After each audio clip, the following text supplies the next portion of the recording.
Your true wealth is your time and freedom. Money is just a tool for trading your time. It's a container to store your economic energy until you're ready to deploy it.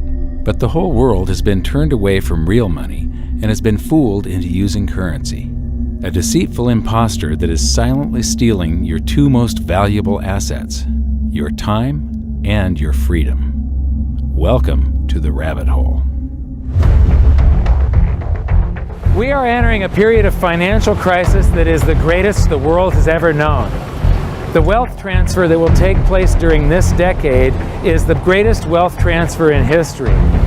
Wealth is never destroyed, it is merely transferred, and that means that on the opposite side of every crisis there is an opportunity. The great news is that all you have to do to turn this crisis into your great opportunity is to educate yourself. I believe that the best investment that you can make in your lifetime is your own education. Education on the history of money, education on finance, education on how the global economy works, education on how all of these guys, the central bankers, the stock market, how they can cheat you, how they can scam you. If you learn what is going on and how the financial world works, you can put yourself on the correct side of this wealth transfer. Winston Churchill once said that the further you look into the past, the further that you can see into the future. This program is all about creating your own crystal ball, being able to gaze into the future, being able to change this crisis, the greatest crisis in the history of mankind, into your great opportunity.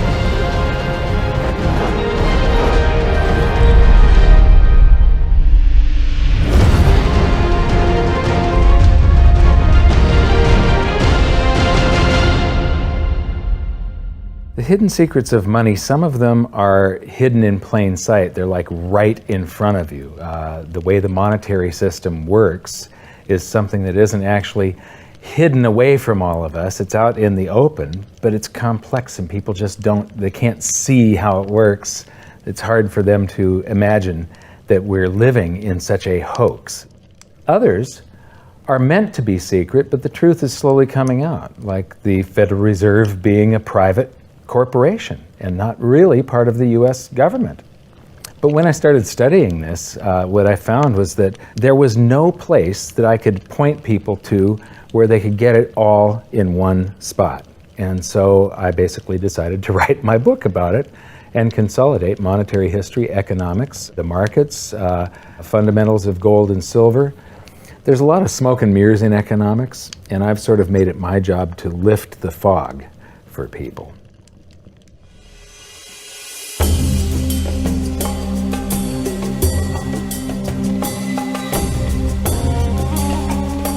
Welcome to Egypt. This is where it all began. Roughly 5,000 years ago, the Egyptians started using gold and silver as their predominant form of currency. But it was not yet money. The pieces of gold and silver that they were using were odd sizes and weights, odd purities, so it still was not interchangeable, where each unit is the same as the next. This meant that nothing really had a price yet. You couldn't put a price of so many coins on something because they didn't have coins yet. Trade was still difficult. It was still a guessing game when it came to the exchange of values. One of the reasons that we are in the financial mess that we are today globally is that people do not understand the difference between currency and money. Currency is a medium of exchange, a unit of account. It is portable, durable, divisible, and something called fungible. Fungible means that each unit is the same as the next unit. A dollar in my pocket buys the same amount as a dollar in your pocket. Money is all of those things plus a store of value over a long period of time. Even financial planners, bankers, your accountant, they don't understand the difference between currency and money. The currency in your pocket is a medium of exchange.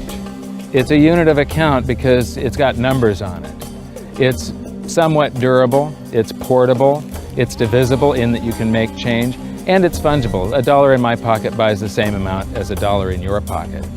But because governments can print more and more and more of it, and dilute the currency supply, it's continually transferring wealth out of your pocket, out of your bank account, to the government and to the banking system. The reason that gold and silver are the optimum form of money is because of their properties. It's an easy medium of exchange because gold and silver store a large amount of value in a very small area. It's a unit of account. Pure gold has the same value all over the planet. So an ounce of gold buys the same amount here in Egypt as it would in China or in the United States. It's durable. The same gold that Egyptians were using in trade 5,000 years ago is still here with us today. It does not corrode. It's divisible. You can make change with it. It's very portable. You could use something like oil as money. It's just that you can't carry around a barrel of oil on your back. It's fungible. Pure gold is the same wherever it is on Earth. Pure silver is the same wherever it is on Earth. It's limited in quantity. That's the reason that it maintains its purchasing power. Governments cannot print it. Over the last 5,000 years, only gold and silver have maintained their purchasing power. There have been thousands upon thousands of fiat currencies, currencies that are unbacked by gold or silver, and they have all gone to zero. It's a 100% failure rate. Well, fiat currency, of course, is a currency that exists at the dictate or by fiat from a government. You say they have their printing presses, and the paper money rolls off the printing presses. And then they give it the fiat designation, which makes the currency official. It's just worthless paper. But when Ben Bernanke gives it the special sign, and they have the cult meeting at the Federal Open Market Committee meetings, it suddenly becomes currency. If you look at what's really going on, it's a con game. And so there's confidence. Well, the Federal Reserve is very forthright about what they're doing. If you read their websites, they'll tell you it's a confidence game. They tell you that there's no intrinsic value in their money. They'll tell you that they print it backed by absolutely nothing. They actually display all these facts. But if you tell somebody in the public that this stuff is created out of thin air, there's no backing whatsoever, it's absolutely worthless, it's about as valuable as monopoly money, they'll look at you like you're nuts. Is there an example throughout history of a fiat currency, a piece of paper that's unbacked by anything, surviving? Short answer, no. Long answer, no. And here's why. When Addison Wiggin took over at the Daily Record, when they got cranked up, Bill Warner asked him to catalog all of the fiat currencies throughout history and what happened to each of them. Addison dutifully went to work. Within a short period of time, he had gone through the alphabet. All the fiat currencies that started with the letter A were done. They all went to zero. He was halfway through the letter B, and all the fiat currencies that started with the letter B, and there were 600 of them in just the first letter and a half of the alphabet, and every single one of them went to zero. Every one. 600 fiat currencies that start with the letter A, and half of the ones that start with the letter B are 600 of these things. Not one ever came close. You think this one, the United States dollar, is going to be the first one after all that? I don't think so. No. No currency, fiat currency has ever survived. None. The thing about money is there actually is a fairly well accepted definition of what money is. The question is, as you apply that definition to particular things that people claim to be money, do they fit the definition? We'll just take the paper dollar, for example. How well does it perform those functions? Well, store of value. The dollar has lost 95% of its purchasing power since the creation of the Federal Reserve in 1913. So not very good as a store of value. One of the things I do is just a way to get the audience's attention is I have a slide, and there are 3 pictures on the slide. One is a pile of monopoly money. The other one is a pile of Federal Reserve notes, what Americans would call paper money. The other one is a solid gold American Eagle 1-ounce coin. And the title of the slide is, which of these is not like the other? And if you know the show Sesame Street, or you have children who watch it, it's one of the favorite vignettes in Sesame Street. And what it really is a kind of IQ test for 5-year-olds. They're supposed to look at the 3 things and look at characteristics and find the one that's not like the other. Well, I've shown this slide to groups of Ivy League University professors, and I've also shown it to, children, kind of 5 years old, my nieces and nephews and so forth. And when the professors look at it, they say, well, clearly the dollars are not like the others because gold has no role as money, and monopoly money is junk, and the American dollar is a store of value, so that's not like the other. But the children look at it and they say, well, the gold coin is not like the other because the other two are just piles of paper and the gold coin is clearly something different. So my question to the audience is, who's smarter, a 5-year-old or an Ivy League professor? Before World War I, each note that a treasury issued would say that there have been deposited with the United States Treasury $20 in gold coin payable to the bearer upon demand. The money was in the vault. The currency was a note they gave you that was a claim check, only a claim check on the money, the same as if you go to the dry cleaners and you give them your shirt and they give you a claim check for your shirt. The value is that shirt at the dry cleaners, not the piece of paper that says that you own that shirt. So our currency that circulated was the paper US dollars, and they were claim checks on money. The next hidden secret is the difference between currency and money. Money must be a store of value and maintain its purchasing power over long periods of time. As we progress through this series, you'll learn that national currencies are really a tool used by the government and the financial sector to leech away your time and your freedom by stealing your purchasing power. So rather than storing your economic energy, currencies leak. Now compare that to the gold and silver the Egyptians were using. Like I started with, it still wasn't money because it wasn't interchangeable yet. But they were on the right track, as gold and silver have proven over thousands of years to be the ultimate store of value. Gold is only formed when a star explodes, a supernova, and it stays around forever. This is one of the properties that make it the ultimate money.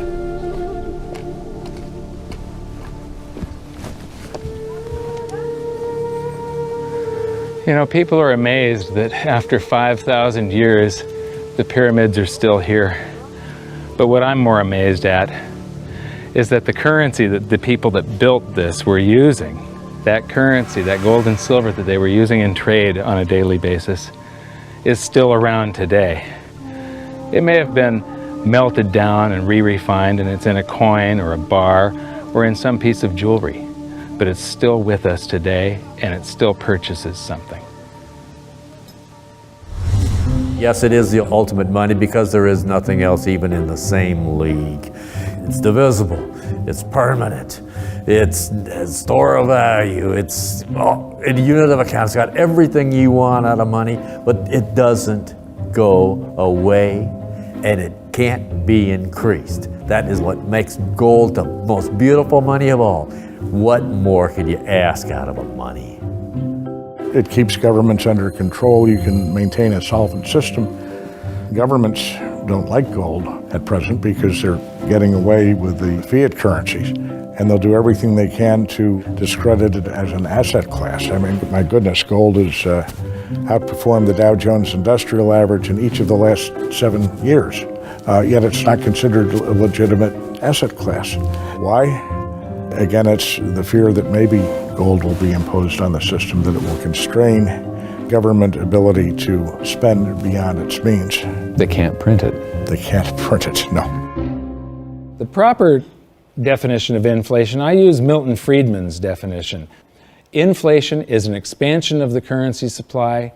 Deflation is a contraction of the currency supply. If you expand the currency supply, eventually prices will rise. And if you contract the currency supply, eventually prices will fall.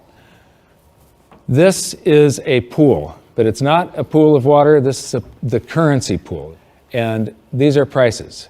And if you expand the currency supply, prices like a sponge in water have to rise to suck up the excess currency. Governments never stop printing more currency and adding currency to circulation. Therefore, prices keep on going up, not because the stuff that you're trying to buy is changing. The real estate doesn't change. What has changed is the currency purchases less and less. It's the currency going down, not prices going up. The truth is, what we have that makes our world work right now is a big story. None of it's real. It's all just promises. And if you think about it, that's how currency began to work in the beginning. You know, before we had currency, we had barter. I'll give you 3 coconuts and you give me 4 fish, because that's kind of a fair exchange on coconuts to fish. But that got complicated, so we had to invent this thing called money to be a divisible, portable medium of exchange. And the challenge is that we lost that a long time ago. We lost having things of value be our currency, and now we have this thing called numbers and accounts. But trust me, it is not real. It's a big made-up story. One of the biggest make-believe stories ever is called quantitative easing, which sounds complex, but it's really just a smoke and mirrors term for currency creation. QE started with the banking bailouts back in 2009. This currency was created out of thin air and then given to the banks, who paid themselves record bonuses in reward for crashing the world economy. This is a global phenomenon, but all you have to remember for now is that whether it's QE bailouts or stimulus programs, these are all just voodoo, hocus-pocus terms for increased currency creation. I believe gold and silver will reassert themselves as money. And when they do, there just isn't enough. And their purchasing power is going to go up many, many, many times. Egypt is an amazing place. There's a franticness about it, and utter chaos, especially like the traffic. But when it comes to like all of the merchants that are trying to get every last dime out of you, you get fleeced to the point where you come back with an empty wallet. But you know what? They're amateurs compared to Wall Street. In the past several years, I've spoken in many countries about the crisis that's coming, and a lot of people think that they're going to be okay in their country, that it's only going to happen to the United States or maybe the United States in Europe. But what they don't realize is that this is a global phenomenon. I got to show you something here. This is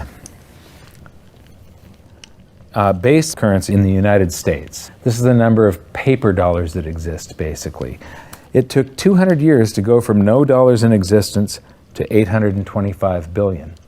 And then we had the bailouts, and then we had QE1, quantitative easing 1, then QE2, and then we had QE3, and then QE4, and then soon we're going to have QE57 and QE382. And it isn't just here. This is what the Canadian currency supply looks like. This is Australia, South Africa, Russia. Now, this starts out in just the year 2001, and this is like 18 times more currency in existence in a little over a decade. Here's Singapore, same story. Look at that, since the crisis, just bam. India, China, every government on the planet is doing this insane deficit spending and expanding their currency supplies, doing bailouts, and history shows that there is no example of this turning out well. It is sometimes amazing that we haven't experienced more inflation than we have. If they keep expanding the money supply so vastly, why aren't our prices growing faster than they really are? And the answer is that a good chunk of the money that the Fed created has been shipped overseas.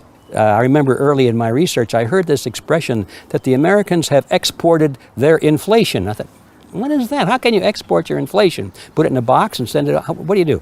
Well, now I understand. You export your inflation by simply sending all these dollars that you created to these other countries, and then they send you their refrigerators and their cars and whatever, their TV sets. So you get hardware, and they get little pieces of paper. It's a great deal for the American people for a while. For a while. Sooner or later, all of those pigeons come home to roost.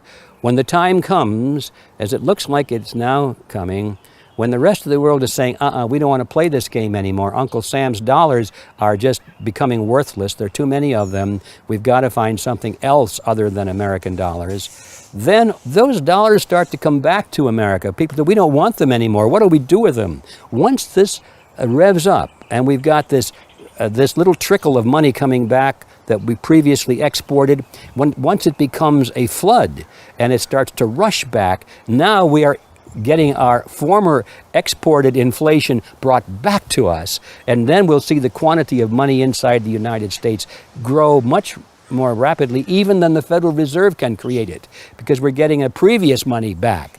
And that's when we will really see the tanking of the US dollar in terms of what it will buy.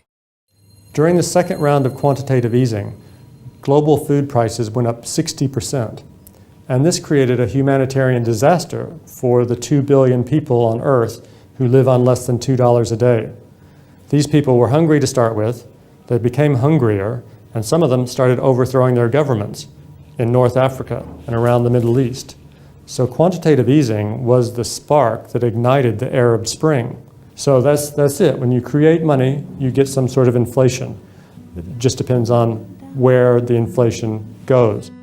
It's all going down, down, down. Peasants are reeling from a game of coins and crowns. Given the premise that you have a permanent underclass or poor class, and how does inflation affect them disproportionately, it affects them basically in the percentage of their income that goes to food. And we see this as a ratio, and we know that there are some danger points. For example, in Egypt recently, once that ratio got to 40% of income going to food and the price of food rising due to inflation, when it got to 40%, that's historically a point where people actually stage a revolution. That's exactly what we saw. The French Revolution, similarly, was all around the price of food getting to a certain critical point where people simply, the risk-reward for revolution was favorable toward revolution. When they print it up, then it all goes down. Well, exactly right, because when you have a runaway inflation, it's punishing the very people who are most productive in society. In other words, the people that produce more than they consume and save the difference. The problem is that those productive people, the savers, save in their national currency. And unfortunately, the national currency is just a fiat piece of paper at this point. So when it's destroyed through runaway inflation, that $100,000 that you were hoping to retire on doesn't exist. And the things that you were going to buy with it and provide for others don't exist either. Now what are you going to do? So that all seems pretty scary. However, this is going to happen, and you can only play the hand that you're dealt. But the great news is that gold and silver always end up doing an accounting of the expansion of the currency supplies. Basically, the will of the public and the free markets. When governments do this kind of stuff to their currency supply, they debase it. Eventually it comes back in inflation. People sense the loss of their purchasing power. They rush back to gold and silver, and they bid the value of the gold and silver up in the country until it meets or exceeds the value of all the currency in circulation. This is a process that's been going on over and over again throughout history, except this time it's happening on a global scale. It has never before happened in all countries at once. And that means that this is the greatest wealth transfer in history. Therefore, it's the greatest opportunity in history, and it's not going to happen again in your lifetime. So now we've learned that your true wealth is your time and your freedom. Money is a trading tool that stores the economic energy that is your time and freedom, whereas currencies leak them away. Gold and silver are the ultimate money simply because of their properties. Fiat currencies are based solely on confidence and always return to their intrinsic value of zero. Governments don't like gold because it imposes restraint. Rising prices are a symptom of an expanding currency supply, and gold and silver always account for an expanding currency supply. So that's it for this episode. Join me next time as we begin to investigate how monetary history just repeats and repeats, and how gold and silver always win the battle between currency and money. Until then, my challenge to you is to stop calling currency money. It's a crucial first step towards setting your mind free of all this economic voodoo and changing your context. You can learn more by watching the bonus features on our website, and if you have any questions, you can post them there, and we'll answer some of your questions in future bonus features. So good luck, thanks for watching, and we'll see you next time.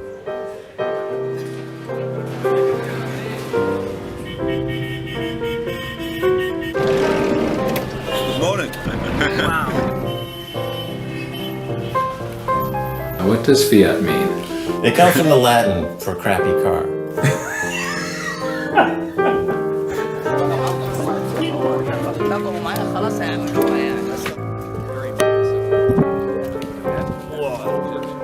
In the desert in a suit. My camel died.